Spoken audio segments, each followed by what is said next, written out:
제가 퇴비차를 만들려고 개분과 이거는 개박이라고 해요.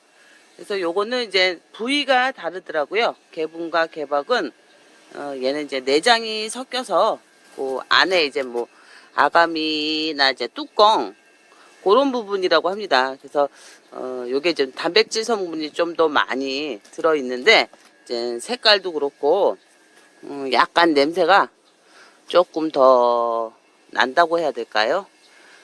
그렇고요. 그리고 요거는 이제 개분. 그래서 개 다리살이랑 뭐 이제 그런 것들을 가루로 낸 거라 냄새는 완전 개 냄새입니다. 그 개가 아니라 개요, 개. 그래서 이렇고요. 그러니까 저희가 흔히 봤던 건 이제 개가루는 이런 거였잖아요. 근데 이제 얘는 개분, 얘는 개박이라고 표현을 하더라고요. 이게 좀 더 쌉니다. 근데 제가 생각했을 때는 이게 아무래도 그 내장도 섞여 있고 해서 뭐 조금 더 성분이 단백질 성분도 더 많고 해서 영양적인 면에서는 이게 더 좋다는 생각이 드는데요. 그래서 요거 세 포랑 요거를 두 포를 시켰습니다. 이 또 파리들이 들어가네. 요런 데다가도 파리들이 알을 까거든요. 그래서 이제 수분을 만나면 거기서 이제 또 고데기들이 알을 까고 나오더라고요. 제가 깻묵을 여기다 놔뒀었는데 완전 건조된 거라 고추액비에다가 그 양파망에다 깻묵가루를 넣어서 저 고추액비 통에 넣었는데요. 너무 놀랐거든요. 우리가 이렇게 볼 때는 육안으로 볼 때는 마른 가루였잖아요.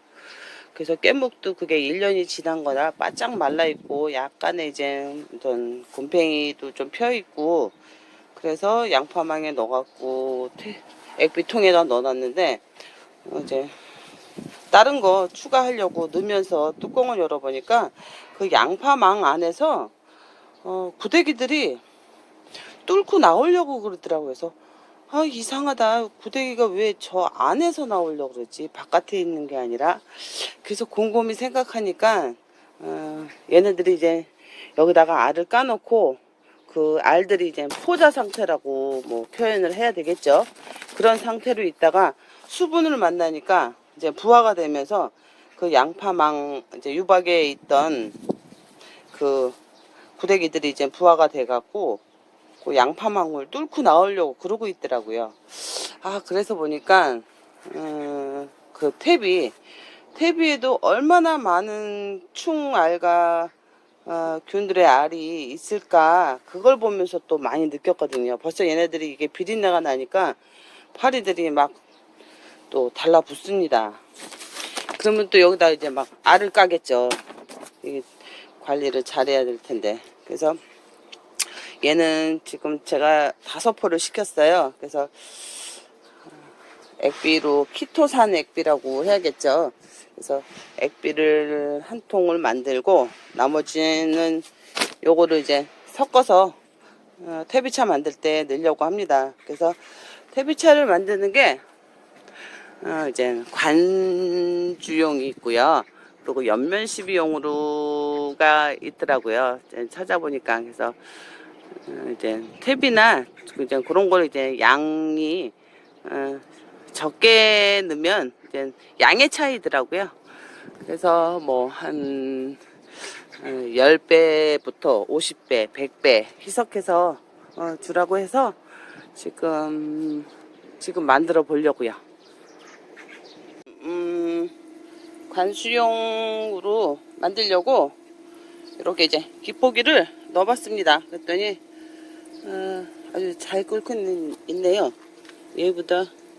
그리고 제가 원하는 게 없더라고요. 동그래 갖고선 그게 참 좋던데 얘는 지금 동동 떠서 지금 돌멩이를 넣어갖고 저렇게 가라앉혔습니다.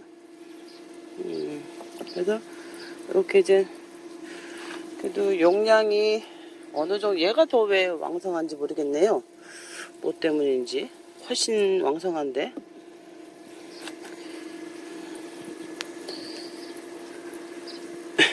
처음 써보니까 또 왠지 거품이 훨씬 더, 그쵸?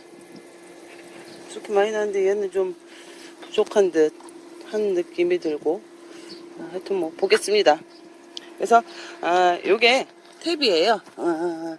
요쪽 밭에 뿌린 고온 발열된 개분 탭인데, 하얀 방석균이 하얗게 펴 있는데 지금 건조하다 보니까 날씨가 워낙 건조해서 좀 얘네들이 말랐습니다. 근데 이제 수분을 만나면 활성화가 되겠죠. 그래서 얘는 이렇게 막 엄청 뿌리기도 엄청 힘들었습니다. 얘를 뿌릴 때 워낙 이제 부속도 잘 되고 이제 수분도를 낮춰갖고 그렇게 해서 이제 요거를 연면 시비용하고 관수용하고는 또 퇴비를 넣는 양이 다르더라고요. 그래서 이제 여러 군데 찾아보고 또 자담식으로 하시는 분 중에 이제 김용섭님이라고 계시는데요. 그분이 이제 퇴비차를 하시는데 보니까 관주용 같은 경우 물 20리터에는 700g을 넣으신다고 하시더라고요. 그래서 그리고 요 갯가루는 300g 정도. 그래서 그걸 기준으로 해서 관주용은 그렇게 하고요. 그리고 이제 연면 12용 같은 경우는 이제 이장님 거를 보니까 1대10 이제 저게 100리터면 퇴비를 1kg 하고 거기서는 갯가루는 안 넣으시는데요. 설탕을 그 대신 넣으시죠. 그러니까 결국은 이 갯가루나 설탕 같은 경우는 이제 요 방성균의 먹이가 된다고 해야 될까요? 그러면서 키틴 성분에 대해서 방성균이 요거를 먹이를 삼아서 하면서 어떤 또 물질들이 발생이 되는지 그 부분은 제가 잘 모르겠는데요. 이 미생물의 세계가 아주 오묘합니다. 그래서 제가 뭐 방성균은 많이 들어봤지만 방성균의 역할이 그렇게 큰 줄 이번에 리얼이 조아님 때문에 알게 됐습니다. 그래서 진작 알았더라면 이제 미생물 배양해서 줄 때 저렇게 퇴비를 우려서 저 방성균을 활성화시켜서 했으면 저렇게 시드름병이나 이제 결국은 토양 속에 이제 선충이나 퇴비로 인해서 선충 알들이 부화해서 저렇게 되는 것 같다라는 생각이 듭니다. 그러면서 이제 시들어 죽고 하여튼 더 공부를 많이 해야 될 것 같아요. 미생물에 대해서. 토착 미생물만 배양해서 주면은 되는 줄 알았는데요. 물론 돼요. 왜냐하면 제가 이 밭은 작년에 계속 그 토착 미생물 배양을 해서 줬고 아무 문제가 없었던 이유는 제가 작년에는 잘 몰라서 퇴비를 이 300평 밭에 10포뿐이 안 넣었습니다. 그렇다 보니까 퇴비 양이 워낙 적었기 때문에 진딧물도 아주 조금 생기고 초기에 그래서 바로 잡을 수 있었거든요. 진딧물 그러니까는 퇴비 양만큼 충이나 균 알도 비례한다는 거죠. 그래서 저기 같은 경우 제가 퇴비를 40포를 넣었나? 근데 그 퇴비가 아주 똥퇴비입니다. 똥퇴비. 그래서 보니까 뭐 뒤에 우분, 뭐 축분, 우분이 축분이죠. 축분, 개분, 그리고 유기물 함량이 뭐 60%로 돼 있는데 아주까리박이더라고요. 그래서 되게 참 찝찝하고 그랬는데 그냥 할 수 없이 썼더니 너무 많은 문제들이 발생을 하고 있습니다. 작년에 배추 심었을 때도 그 퇴비를 넣었었는데요. 끊임없이 벌레가 생겨서 참 희한하다. 방제를 해도 또 생기고 근데 결국은 그게 그 퇴비에 있는 그런 충알들이 계속 이제 부화를 하고 나온다는 얘기겠죠. 그래서 올해 또 지금 요번에 저 밭 때문에 퇴비의 중요성도 굉장히 많이 느꼈고요. 그리고 또 이 좋은 고온 발열된 퇴비에 있는 이 방성균이 얼마나 좋은 역할들을 땅속에 들어가서 하는지에 대해서도 또 느끼게 됐습니다. 방석균 같은 경우는 강력한 항생 물질을 또 갖고 있고, 또 저 개박에 있는 그 키틴 성분이 이제 충 알들이 그런 외피가 저 키틴 성분으로 되어 있다고 하네요. 그래서 뭐 CM 농법에 보면 키틴 젤라틴 그 농법이 있잖아요. 그러니까는 그것처럼 그거를 이제 응용하게 되는 거죠.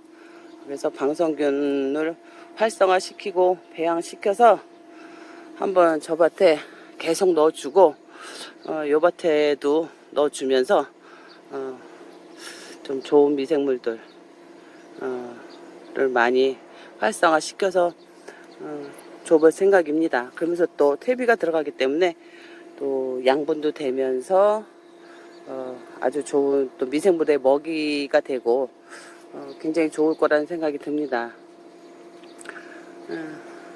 그래서 일단 요거를 여기다가 3.5kg를 넣고요.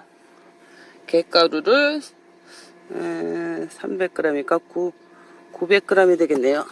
이 파리들 그렇게 넣어서 한번 완성을 저기 넣어 볼게요.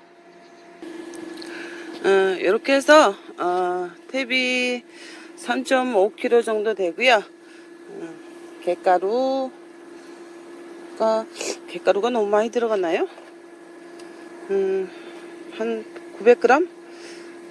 900g 정확하게는 안 들어갔습니다. 그리고 설탕을 좀 넣었고요. 그리고 요 발효액, 요게 이제 새비름하고 뽕나무 발효액인데요. 아무래도 이제 설탕이 들어가 있고 또 발효가 된 거라 조금 더 미생물의 먹이로서 좋을 것 같아서 발효액을 넣습니다. 그래서 이렇게 이 돼지꼬리로 온도를 이제 물을 따끈하게 올렸습니다. 올리니까 이제 훨씬 더 얘랑은 좀 다르죠. 느낌이 벌써 이렇게 약간 좀 느낌이 뭔가가 이제 돼가고 있는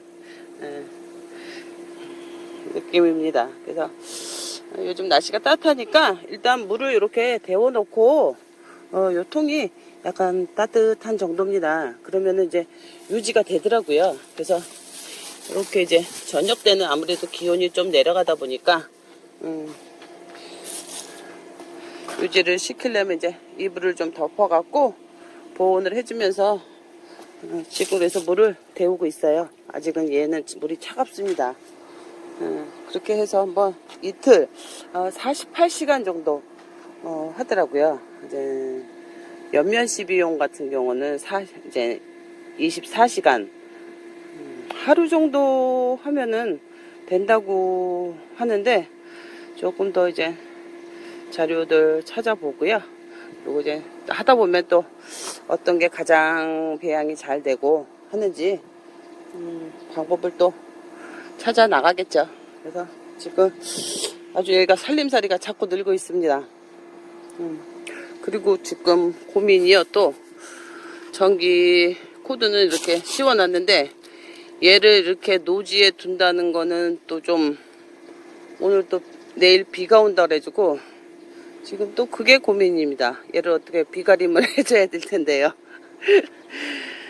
그래서 이렇게 또 요 퇴비차가 늘 궁금하고 해보고 싶었는데 기포기 사고 그런 게 또 번거로워서 제가 안 했었는데요. 이번 기회로 좀 열심히 하면서 이 퇴비차의 효능이 어떤지 또 써보신 분들은 다 아실 텐데 저 같은 경우는 안 해봤기 때문에 퇴비차의 효능이 어떤지 한번 잘 보겠습니다. 이제 요거 끝나고 나면 그 다음에는 한번 또 연면 시비용을 만들어 갖고 쫙 또 연면 시비로 한번 또 뿌려줄 생각입니다. 그래서 저 밭 덕분에 또 좋은 어떤 이제 정보도 알게 되고 또 미생물에 대한 어떤 저의 그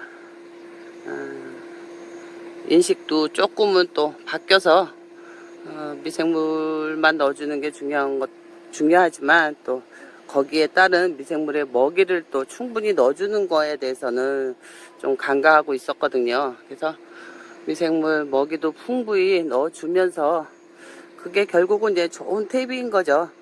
그리고 또 뭐 뭘 또 줘야 되나요? 뭐 효소 같은 이런 단성분이 있는 것들을 조금 주는 것도 좋다고 하고 많이 있습니다. 그래서 더 공부해 나가면서 건강한 땅, 건강한 흙을 만들어서 좀 건강한 작물이 좀 스트레스 안 받고 편하게 좀 지어보고 싶은 생각으로 건강한 땅을 만들려고 노력해 보려고 합니다.